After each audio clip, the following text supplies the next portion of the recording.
দমন করা গেছে।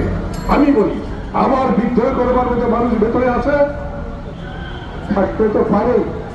15 বছর ধরে শাসন করে ওই আওয়ামী সরকার যেখানে সেখানে অযোগ্য অপদার্থ লোককে ক্ষমতার জায়গায় বসে রেখেছে।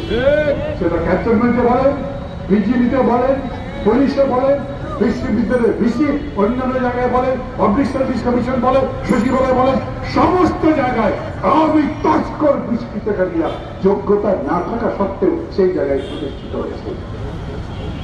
ওদেরকে একটা একটা করে যেরকম নিড়ানি দিয়ে গাছ বাঁচান ওই রকম করে নিড়ানি দিয়ে আমাদের দেশ এবং গণতন্ত্রকে বাঁচাতে হবে। অধৈর্য হওয়ার কোনো কারণ নেই, ধৈর্য হারাবেন না। যদি মনে করেন না আজ আপনি ক্ষমতা নিয়েছেন কালকে ভোট দিয়ে দেন, তো কালকে সেই ভোট হবে না। তো আমরা স্পষ্ট কণ্ঠে বলতে চাই, আমরা